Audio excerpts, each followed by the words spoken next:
Hello.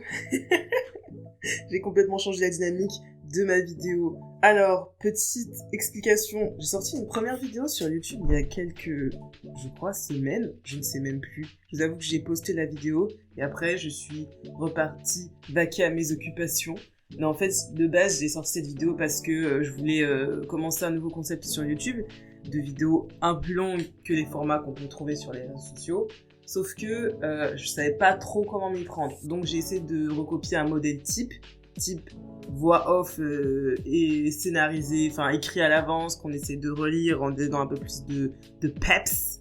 Et explication très linéaire de je fais ça, je fais le dessin, ensuite je fais le line et tout. Et au final, ça me plaisait pas. Mais, en ce moment, je suis en train de beaucoup étudier l'étymologie de certains mots parce que j'ai des passions un peu bizarres. Et je suis tombée sur l'étymologie du mot parfait, qui signifie pas ce qui n'a pas de défaut, ce qui est incroyable et qui ne peut pas être surpassé. Ça signifie tout simplement ce qui est fait jusqu'au bout. Donc, en partant de cette nouvelle définition que j'ai apprise, je me suis dit, meuf, va jusqu'au bout, voilà. Tu voulais faire une vidéo, tu voulais la publier, va jusqu'au bout. C'était un exercice, en fait. J'étais pas satisfaite du tout de la vidéo.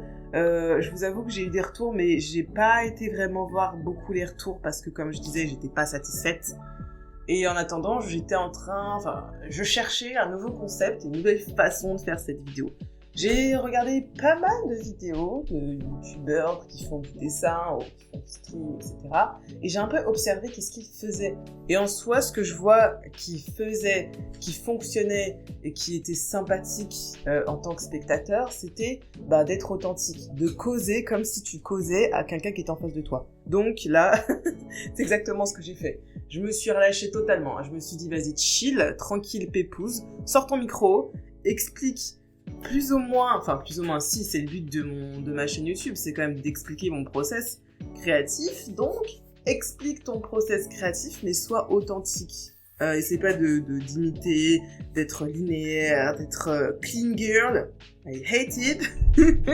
Du coup, c'est ce que j'ai fait. Là, on est samedi, j'ai sorti mon micro, j'ai sorti ma vidéo en speed paint, comme ça je l'ai sous les yeux, et je vais pouvoir vous expliquer. Alors, avant de commencer, vraiment, horrible. J'espère qu'on n'entendra pas cette moto passer. Donc, pour la petite histoire, j'ai voulu faire des facecam, comme vous avez vu aussi dans la première vidéo. Et j'aime pas. Pas parce que je suis pas spécialement à l'aise, parce que là c'était vraiment une image que je donnais, etc. J'aurais pu être différente. Genre là je suis littéralement en pige, affalée sur ma chaise. Mais non, c'était pas vraiment ça. C'est le fait tout simplement que la qualité de mon téléphone, elle est pas folle quand on est en intérieur. En fait, tout ce qui est lumière artificielle, elle gère mal. Donc j'étais déçue parce que c'est pas ce que je voulais. Et je voulais vraiment faire plusieurs facecam. Il faut savoir que au départ, la première vidéo, je l'ai beaucoup faite en facecam. Et quand j'ai vu les résultats et quand j'ai clean au mieux les images, les rushs et tout, je me suis dit, c'est à chier en fait. Donc, vu que j'étais pas satisfaite, j'ai enlevé beaucoup de facecam et j'ai rajouté beaucoup de face, au niveau de l'écran et de voix off. Mais pas fou. Mais je voulais quand même une partie un peu facecam, un peu sympa. Comme je vous ai dit, je suis allée étudier beaucoup de vidéos de personnes qui sont sur Twitch ou alors sur YouTube. Et j'ai vu des petits avatars. Je me sens trop bête maintenant parce que j'avais déjà vu ce système. J'avais déjà utilisé ce système pour expliquer des choses sur Insta. Et je me suis dit, pourquoi tu n'as pas pensé à le faire dès le début? Donc c'est ce que j'ai fait. La semaine dernière, entre autres choses, j'ai travaillé sur d'autres choses. Mais j'ai travaillé sur ce petit avatar dont je suis super fière, qui me représente. De toute façon, je vais tout expliquer parce qu'en fait, la vidéo d'aujourd'hui, elle va parler de la création de cet avatar. Et maintenant, cet avatar, ce sera elle qui va être mon pseudo facecam. Donc pour l'instant, je lui ai fait 6 expressions parce que ça prend du temps, l'air de rien. Ça m'a pris 7 heures à faire. Après, il y avait la recherche de la morpho, les vêtements, le style de cheveux et tout. Et maintenant que c'est fait, quand je vais en recréer d'autres, ça me prendra moins de temps. Mais quand même, 7 heures pour faire 6 illustrations d'un bonhomme. Surtout qu'il y a beaucoup de parties copier-coller. Enfin, c'était long. C'était long et comme je vous ai dit, je travaille sur d'autres choses. Donc, c'est pour ça qu'on en arrive à aujourd'hui. Bienvenue sur cette nouvelle vidéo où je vais vous présenter tout mon process créatif pour créer mon avatar. qui va être ma version fast cam pour mes vidéos YouTube, qui va être là pour donner un peu de peps et de vie. Et peut-être que si un jour je gagne une somme nouvelle sur mon compte en banque dédié à l'évolution de ma chaîne, je mettrai tout cet argent pour acheter une belle caméra et je ferai des moments vrais fast cam, etc. Bref, j'ai plein de projets pour cette chaîne YouTube et tout. Donc, je me suis dit, au lieu de se frustrer et de s'embêter avec ce que je peux pas faire, je vais focus sur ce que je sais faire. Et en vrai, ça m'amène toujours à ce que je sais faire, c'est dessiner. Voilà, c'est vraiment le truc qui me démarque de tout. Allez, c'est parti. So glad, baby.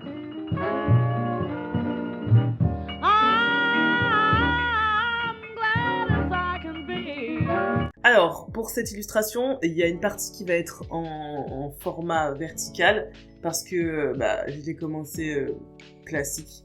Et après, je me suis dit, meuf, tu devais faire 6 visuels. Ça va pas être possible sur ce format-là. Donc, on passe tout de suite au format horizontal.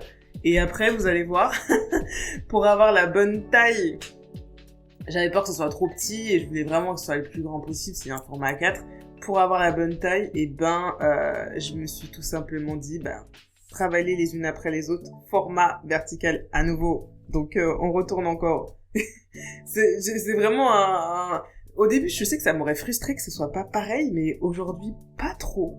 Donc, j'ai récupéré des emojis sur Pinterest, mais c'était il y a longtemps.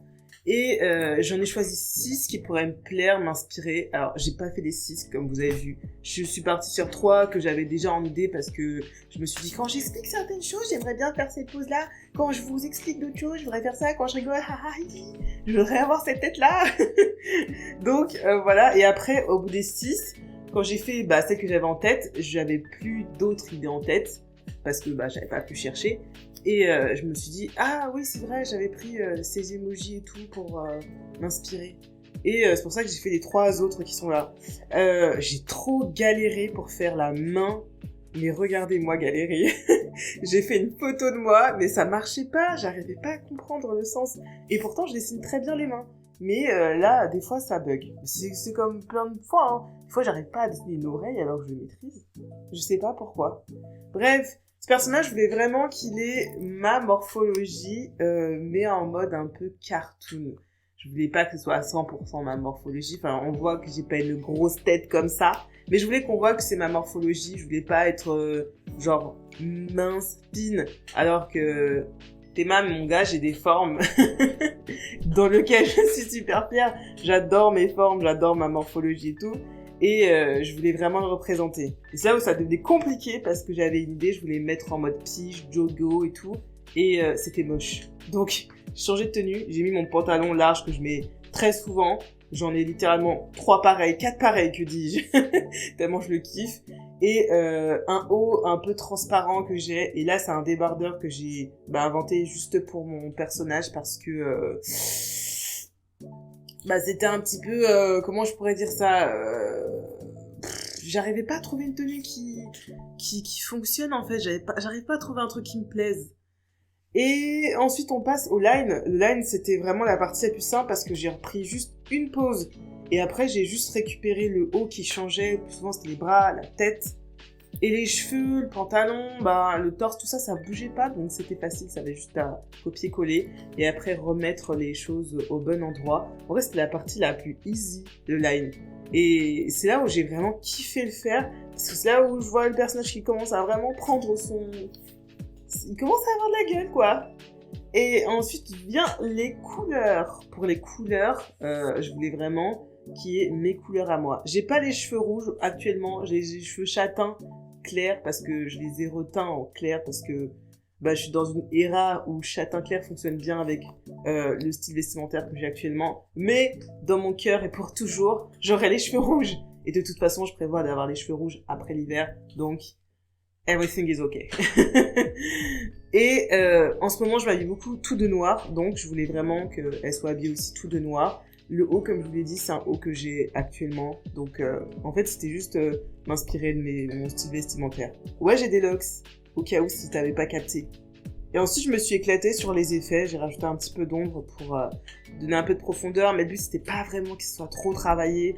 C'était surtout qu'on accentue vraiment sur le visage et les expressions pour que vous puissiez bien comprendre qu'est-ce que je fais, qu'est-ce que j'imagine. Ah, ça m'énerve parce que là, maintenant, je parle et je me rends compte que j'aurais pu faire encore plus d'expressions. J'ai envie d'en refaire, mais j'ai pas le temps aujourd'hui. Et surtout, c'est pas prévu pour aujourd'hui.